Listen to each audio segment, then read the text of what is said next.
Whoa, the rock stars are here. I have the distinct honor to introduce the Joshua Heintz Award for Humanitarian Achievement, called it one of the world's most prestigious individual achievement prizes. Joshua Heintz, the benefactor of this award, previously served on the board of the Jackson Center, as a trustee of Syracuse University, and as the former chair of the Syracuse University College of Law Board of Advisors. He is passionate about creating avenues for institutions of higher education to serve their communities. Joshua, would you please join me?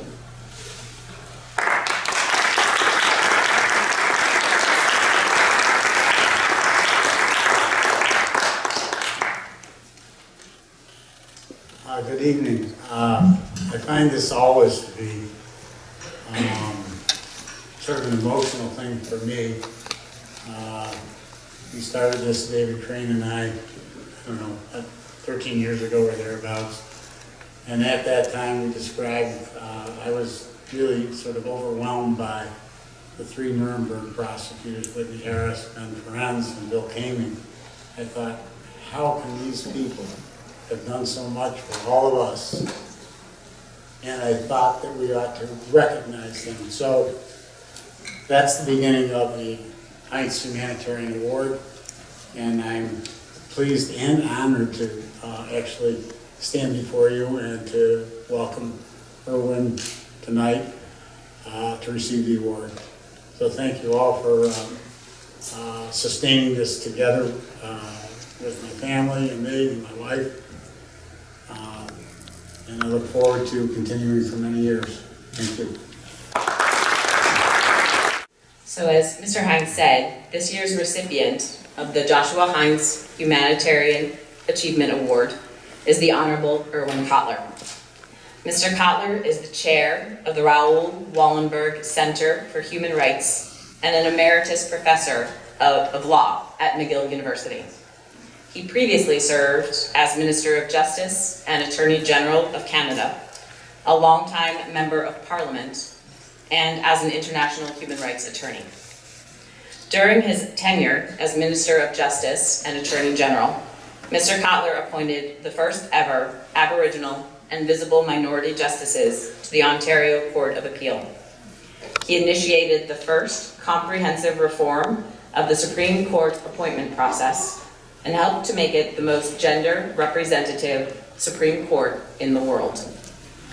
He crafted the Civil Marriage Act, the first legislation to grant marriage equality to gays and lesbians, initiated the first law on human trafficking, and issued Canada's first National Justice Initiative against racism and hate.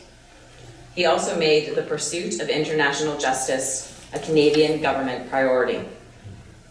Mr. Cotler has served as the chair of the Inter-Parliamentary Group for Human Rights in Iran, chair of the Inter-Parliamentary Group of Justice for Sergei Magnitsky, chair of the All-Party Save Darfur Parliamentary Coalition, chair of the Canadian section of the Parliamentarians for Global Action, and a member of its International Council. As an international human rights lawyer, he has been called the Counsel for the Oppressed, which was described in Maclean's, Canada's national current affairs and news magazine. He has come to the aid of several prisoners of conscience, including Andrei Sakharov, Russian nuclear physicist and Nobel laureate, and Nathan Sharansky, Soviet-Israeli politician and author, Nelson Mandela, Jacobo Timerman, an Argentinian publisher, journalist, and author, and Professor Saad Eddin Ibrahim, an Egyptian professor of sociology at the American University of Cairo. As an aside, I did a lot of Googling over the last several days on how to pronounce all of those. Mr. Cotler chaired the International Commission of Inquiry into the fate and whereabouts of Raoul Wallenberg. He was a member of the international legal team of Chinese Nobel Peace Laureate Liu Xiaobo. More recently, the Raoul Wallenberg Center has acted as the international legal counsel for Raif Badawi, a Saudi writer, dissident, and blogger. His other awards include the Canadian Bar Association's President's Award, the International Raoul Wallenberg Foundation's Centennial Medal, the Romeo Dallaire Award for Human Rights Leadership, the Sir Zafrullah Khan Award for Distinguished Public Service, and the Dalhousie University Ethical Leadership Award, as well as the Sergei Magnitsky Human Rights Award for outstanding contributions to the Global Magnitsky Campaign. And Mr. Magnitsky himself was posthumously awarded the Heintz Award in 2015. I'd like to re-invite Mr. Heintz to the podium and Mr. Cotler.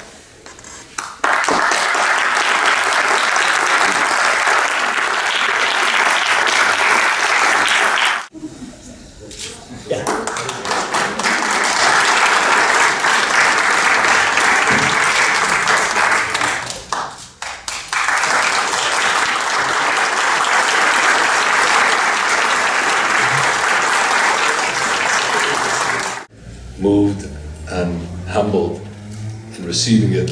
I take it to be really in recognition of the cases and causes that I've had the honor to be engaged with, and the political prisoners that I've had the privilege to be involved in their pursuit of justice. And in fact, that's what our Raoul Wallenberg Center is all about, the pursuit of justice. And it is really an inspiring moment for me to be amongst those here in this audience, each and all of whom have contributed so much over the years and continue to contribute to the compelling objective of the pursuit of justice in our time. You know, I was reminded as I was coming down here today, we're meeting really on the occasion of what is in effect the 25th anniversary of the genocide of the Tutsis in Rwanda. And what makes that genocide so unspeakable is not only the horror of the genocide itself. That would be bad enough. What makes it so unspeakable is that that genocide was preventable. Nobody could say we did not know. We knew, but we did not act. Just as in Darfur, we knew and did not act. And in Syria, where we are still witnessing the greatest humanitarian catastrophic fallout since the end of the Second World War, here too, we could not say we did not know, we knew, did not act, and are still not acting as bombs fall as we meet in Idlib in Syria. And as it happens, today is the second anniversary of the genocide of the Rohingya of Myanmar. And here too, one can't say we did not know. I recall when I was a member of Parliament, some 6 years ago, convened the Foreign Affairs Committee to look into what was happening in Myanmar. And we spoke about the prospective ethnic cleansing. All of the indicators were there. And so we called a press conference, and not one journalist came.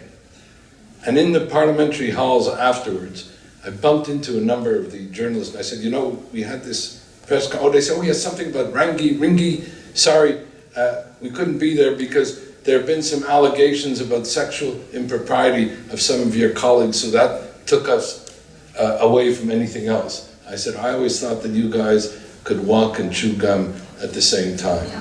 And so silence engulfed what was happening with the Rohingya then, and that took us again down tragically. The genocide, whose second anniversary we are now commemorating, and where the Rohingya wish desperately to be able to return to their homeland.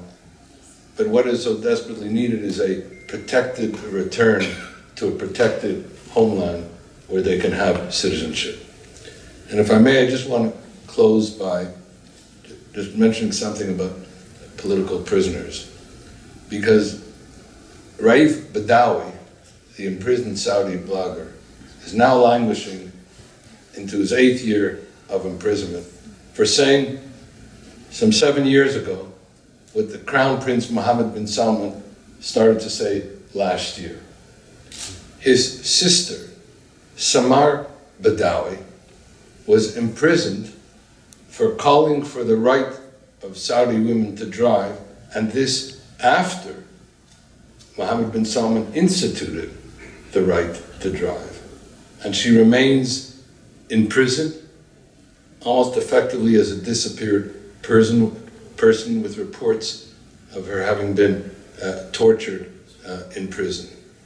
And there is also Walid Abu Qadir, the lawyer for Raif Badawi, who has almost been forgotten, and I'm delighted the American Bar Association conferred their Human Rights Award on him 10 days ago, because he was sentenced to 15 years of imprisonment for representing Badawi, who then went unrepresented at the trial itself in which he was tried and convicted, and sentenced also to 1,000 lashes, of which only 50 were administered because of the international outcry.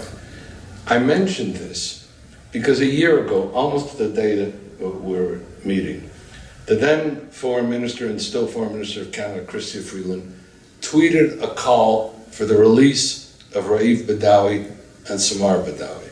I should mention that Raif Badawi's wife and 3 children came as refugees to Canada. They're citizens of Canada, they reside in Quebec. After she called for their release, Saudi Arabian authorities erupted in fury. They ejected the Canadian ambassador to Saudi Arabia. They recalled their own ambassador to Canada. They suspended all trade and investment with Canada. And they recalled 15,000 Saudi students studying in Canada, including senior fellows in medicine. In effect, a self-defeating move, because these senior fellows and medical research fellows could only be benefiting the Saudi people on their return. But what happened afterwards, and that's why I'm telling this story, which is so disturbing, is not one democracy came to Canada's defense. Yes, civil society NGOs came. Yes, press wrote about it, but not one democracy came to Canada's defense. 2 months later, we witnessed the brutal murder of Jamal Khashoggi, Saudi Arabian journalist. I felt then and wrote at the time that the road to the brutal murder of Jamal Khashoggi began with the silence of the democracies in response to the call for the release of the Badawis and the Saudis erupting in fury and the democracies being silenced.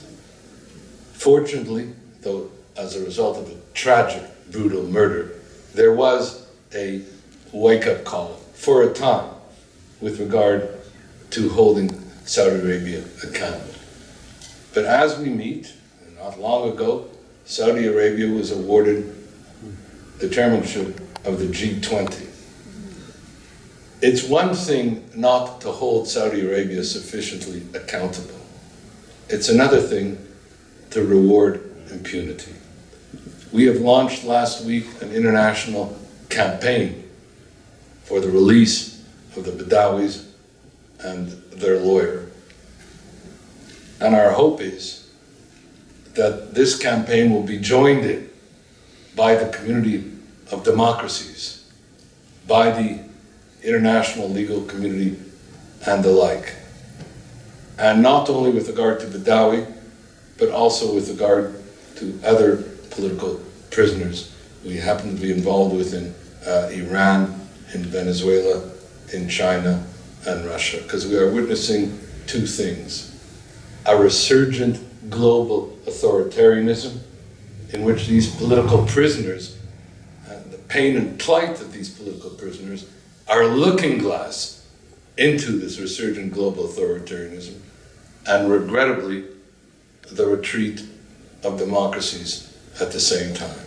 And so it's a special pleasure and privilege to be amongst those who are at the forefront of the pursuit of justice, who are underpinning the advocacy of the community of democracies, who are combating the impunity and the resurgent global authoritarianism, and that are helping to bring about the release of these great heroic political prisoners whose struggle is for our common humanity and our shared case and cause. Thank you.